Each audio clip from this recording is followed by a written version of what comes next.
Hello, I'm Diane with Details by Diane Quilt Patterns. I design quilts that are easy, look like stained glass, but they're like, oh, so easy. Now, some of you are already my followers, so I consider you my peeps. So if you'd like to be a peep, you need to sign up for my newsletter. This is me. This is what you're going to see if you come to my website, because then I don't age. See, I am so smart.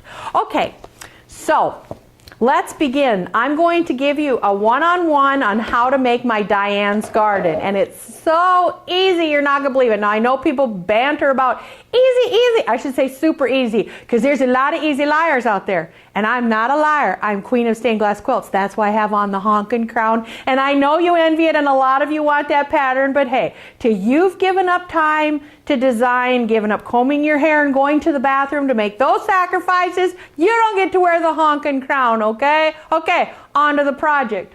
This is called Diane's Garden. This is really fun. A lot of people have called it roses. And it does look like roses. But I didn't name it. Benartex named it when they were making kits of it. That's why it's Diane's Garden.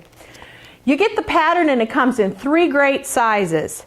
It comes in, this is the medium that's here. Comes in a miniature, like how cute is that? Wouldn't that be cute as a table runner? And it comes in honkin' big. So you can make a bed quilt. I just have to do all the work for you because I am your queen and I love you. Okay, so first step. And this step is just like in making all my other stuff. You're going to get your pattern. And you're going to take a fusible to lay over the top. Now, I like Heat and Bond fusible. Why I like it is because it's inexpensive and it's stable and it comes in light, which means you have to stitch down the pieces. Ultra Hold Heat and Bond fusible, you cannot stitch down the pieces. Don't get them mixed up because you're going to gnash your teeth because you can't get a needle through it. It goes ka-chunk, ka-chunk, ka-chunk, ka-chunk, and you get glue. It's just heavy on glue, okay? Now they've come up with a new lightweight that I'm playing with, really, really fun. So you're going to take your pattern, and I draw nice, long, dark lines. So you place your fusible over the top, and you can see the lines through it. And you trace it using an ultra-fine Sharpie marker. Duh, how easy is that? Then you've got your fusible piece, all traced out. On this project, you're making 20 blocks. So what you're going to do is you're going to have 20 black squares and 20 of these traced. Now I know some of you whine and you're saying, oh, I don't want to trace. Well, you know what? Put on a movie, zone out, trace. But don't sit too long. I mean, you need to get up and get your blood moving. I mean, get up, shake your bonbons, shake your bonbons. Okay, that's enough, Ricky Martin. Okay, so you've got 20 of these.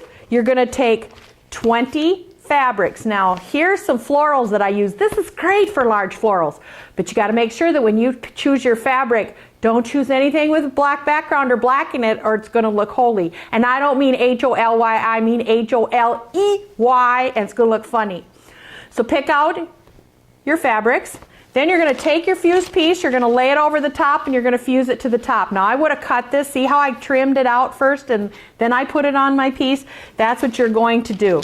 Then you're going to press. Okay, cameraman, down, get down, get down. So I can show how to do this. Okay, make sure your iron is hot. Ha! Don't do this at home, okay? This is a demo iron. I don't even have this plugged in. Mama done drowned the dumb ones. Don't ever put your hand on your iron. That's stupid. Oh, I'm not supposed to say stupid. That's not politically correct. Just don't do it. It's not the smartest thing to do. Then you're going to press. Now, when you press with Heat and Bond, don't put your iron on scorch. Put your iron on medium heat.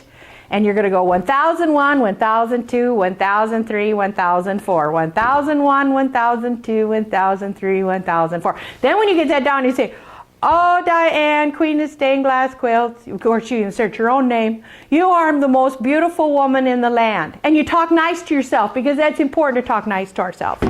All right. Now, once I have it in this state, I'm going to pick up my scissors and I'm going to start to cut it. Now, when you are cutting it out, chunk it out first. Why would I cut with this great big piece of paper? Now, I didn't learn this in kindergarten because I was in the first kindergarten class. So, can the camera see me at all? Do I have to do this? I'll do this so that you can see me. So what I'm going to do is I'm going to hold the fabric in my left hand, and I'm not going to ever move my scissors. I'm going to move my fabric. And this is what they teach in kindergarten, I guess, it took me a while to learn.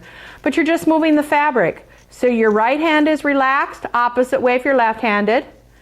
And you're just going to swing around and get that cut out. Cut out all your pieces.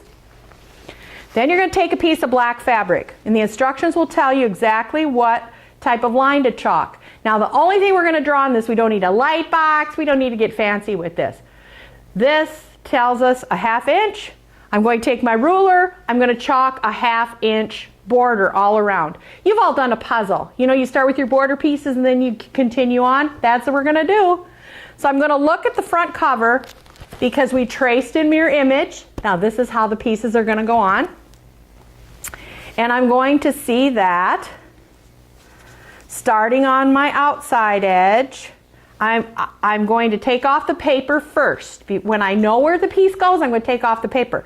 Now I find it easier to just pinch it and pop it with my left hand. And pop it, I just pop it on the edge and it comes right off. So I don't have to pick at it with fingernails, so I can continue to chew my nails, which I don't want to continue chewing my nails, and I've always been told to stop chewing my nails. And my dad even threatened to put chicken manure on to make us kids stop chewing our nails, but that's another story.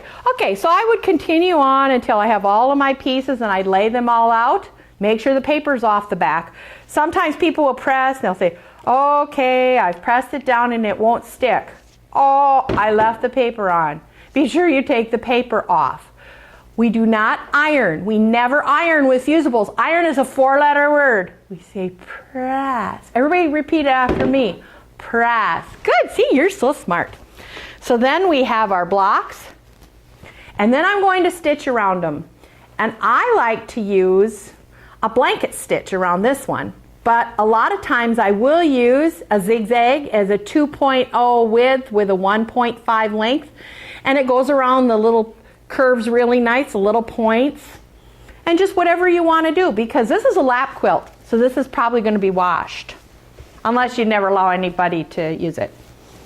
So you can see on the back here I have my stitching done. Tells you how to put your sashing and your little, these are called cornerstones. Little cornerstones are the little yellow, and you're ready to go. I mean, how easy is that? You can always quilt in the black because there's never any fusible on the black.